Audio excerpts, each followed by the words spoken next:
Button నొక్కుడు కార్యక్రమం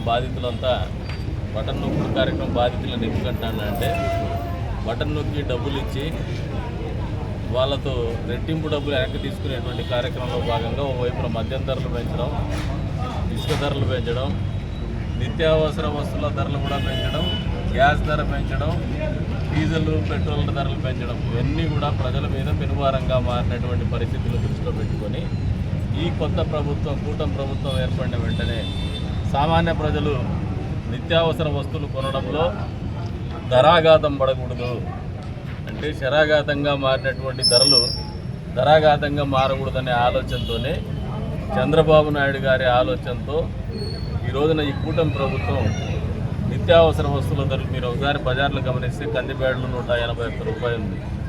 అదే రకంగా స్టీమ్ రైసు,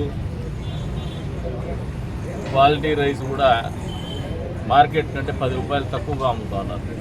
దానికి కూడా రిస్ట్రిక్షన్స్ ఏమి లేవు ఇంత అని చెప్పేసి ఎవరైనా వాళ్ళ ఐడెంటిటీ చూపించేసి పౌరుడైతే చాలు కొనుక్కొని పోయేటువంటి పరిస్థితి. ఎక్కడ కూడా హ్యాజల్ ఫ్రీ రెండు కూడా ఎక్కడ కూడా ఇబ్బంది లేనటువంటి పరిస్థితుల్లోనే నిత్యావసర వస్తువుల ధరలు కిందికి దింపాలా, ప్రజలకు అందుబాటులోకి తీసుకురావాలా అనే ఆలోచనతో చేస్తున్నటువంటి కార్యక్రమం ఇది.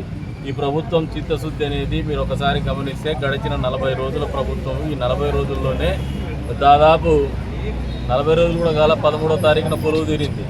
ఇంకా 13వ తారీఖు నెల రోజులు కూడా కాల.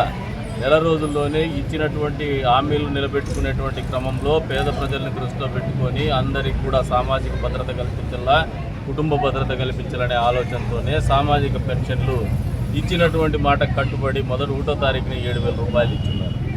3,000 రూపాయలు 4,000 చేసినాం. అదే రకంగా 4 పెంచినటువంటి పెన్షను గడిచిన 3 నెలలకు కూడా బకాయి రూపంలో 7,000 రూపాయలు చెల్లించడం జరిగింది. అంతేకాకుండా ఇసుక 8వ తారీఖున చెప్పినటువంటి ఇసుక ఉచిత విధానం దాన్ని కూడా తప్పులు పట్టేటువంటి ప్రయత్నం జరుగుతుంది. కానీ ఈ రోజున కుటాగుల దగ్గర పోయి నిలబడి చూస్తే తెలుస్తుంది ఎంత పెద్ద సంఖ్యలో ఇసుక వినియోగదారులు, భవన నిర్మాణ కార్మికులు క్యూలో ఉండి మరీ తీసుకోలేనటువంటి పరిస్థితి.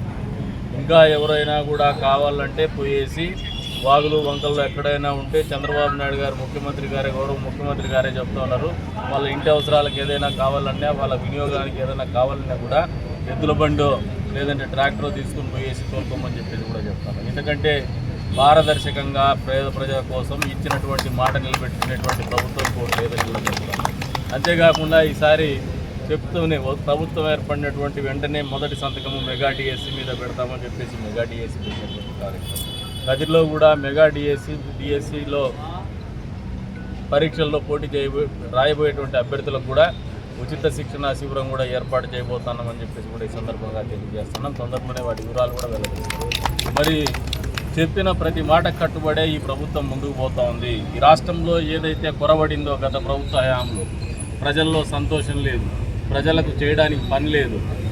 అదే రకంగా ల్యాండ్ టైటిలింగ్ యాక్ట్ పేరుతో వాళ్ళ ఆస్తులకు కూడా భద్రత లేనటువంటి పరిస్థితుల నుంచి ల్యాండ్ టైటిలింగ్ యాక్ట్ నుంచి కూడా విముక్తి కల్పిస్తూ దాన్ని రద్దు చేయడం కూడా జరిగింది. అంటే ఇన్ని రకాలుగా ప్రజల జీవితాల్లో సంతోషాన్ని నింపేటువంటి కార్యక్రమం ఈ ప్రభుత్వం చేస్తూ ఉంది.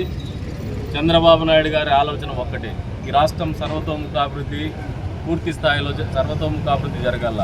అంతేకాకుండా సంతోషమే సూచికగా ప్రజల జీవితం ఇక్కడ ఉండాలా, జీవన ప్రమాణాలు ఉండాలనే ఆలోచన. సంతోషమే సూచిక అంటే ప్రతి ఒక్క కుటుంబంలోనూ కూడా ఆనందం వెల్లివిరిసే విధంగానే పరిపాలన ఉండాలనే ఆలోచనతోనే చేస్తున్నటువంటి ఈ ప్రయత్నం భవిష్యత్తులో అన్ని రాష్ట్రాల్లో ఉన్నటువంటి ప్రభుత్వాలకు కూడా ఆదర్శంగా నిలవబోతుందని చెప్పేసి కూడా వాస్తవాన్ని తెలియజెప్పుకుంటూ మరొకసారి ఈ రోజున ప్రజలందరికీ కూడా అభినందనలు, శుభాకాంక్షలు తెలుపుతా ఉన్నాను.